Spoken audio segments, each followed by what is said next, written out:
지난 24일 중국 지린성에 있는 한 공원입니다. 한 남성이 플라스틱통을 흔들며 안에 든 내용물을 풀밭에 풀어놓는 모습이죠. 주변 사람들이 다가가서 보니 놀랍게도 수십 마리의 바퀴벌레였습니다. 남성은 주변 사람들이 말리는 것도 무시하고 계속해서 바퀴벌레를 풀어놨다고 하는데요. 이 남성은 자신이 공원 근처에서 식당을 운영하고 있으며 가게에 들어온 바퀴벌레를 죽이고 싶지 않아서 야외에 풀어주는 것이라고 설명했다고 합니다. 참 해괴한 변명으로 들리는데요.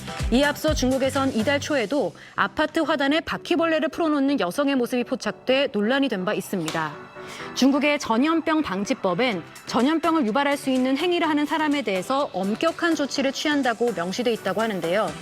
하지만 구체적인 처벌 수위가 나와 있지 않아서 비슷한 일이 반복되고 있는 것으로 전해졌습니다.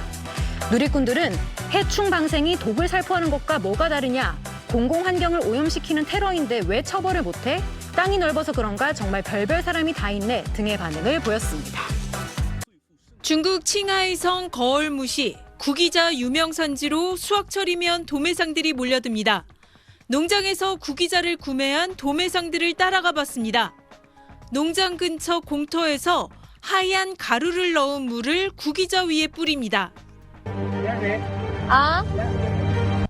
하지만 가루 포대엔 메타중 아황산 나트륨이라고 적혀 있습니다.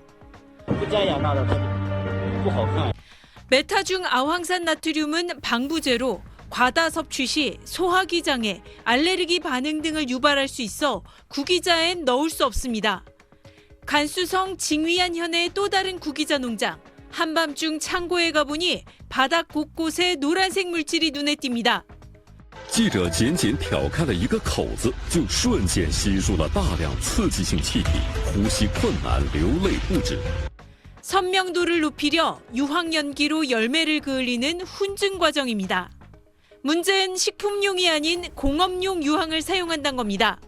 工业撇子，工业多少钱呢？你卖？ 2块钱嘛，那食品级的了。这个那咱们都没用。 공업용 유황은 독성 물질인 비소를 다량 함유해 심부전, 간 기능 손상 등을 유발할 수 있습니다. 당연히 사용 금지지만 상인들은 어쩔 수 없다고 말합니다. 那一年少卖了2万多，第二年不管，人家都放，人家对不对挣钱，咱们不挣钱。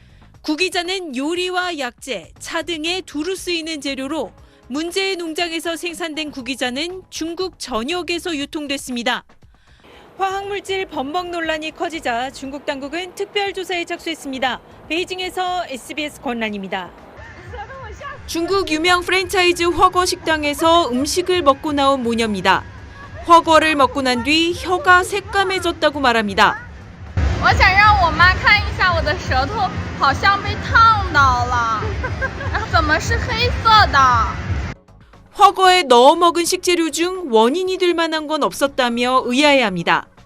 点的是糖渍牛蛙、土豆、豆芽，还有卤猪蹄、鸡脚、土肥肠。后的负责人跟我打电话说，可能是因为铁锅的原因。 이 허거 식당은 중국은 물론 미국과 영국 등 전 세계에 600개 가까운 매장을 둔 유명 프랜차이즈입니다. 모녀의 동영상이 SNS에 확산하자 다른 네티즌들도 비슷한 경험담을 쏟아내고 있습니다. 일각에선 햄이나 소시지 등의 보존과 발색제인 식품 첨가제, 아질산염이 과도하게 포함됐을 수 있다는 의혹이 제기됐습니다. 논란이 커지자 프랜차이즈 본사 측은 사과문을 발표했습니다. 해당 매장 영업을 중단하고 식재료와 식기 등을 수거해 원인을 철저히 조사하겠다고 밝혔습니다. 하지만 국가 안전 표준을 준수했다며 아질산염 등 식품 안전 문제는 없다고 강하게 부인했습니다. 중국에선 식품 안전과 위생 논란이 끊이지 않고 있습니다. 지난해 11월엔 저장성 허거 식당 육류 작업대에 쥐가 돌아다니는 모습이 포착되는가 하면 유명 제조업체의 즉석 마라탕에서 박쥐 몸체로 보이는 이물질이 발견되기도 했습니다. 중국에선 식품업계 전반의 안전에 우려를 제기하며 특단의 대책이 필요하다는 목소리가 커지고 있습니다. 베이징에서 SBS 권란입니다.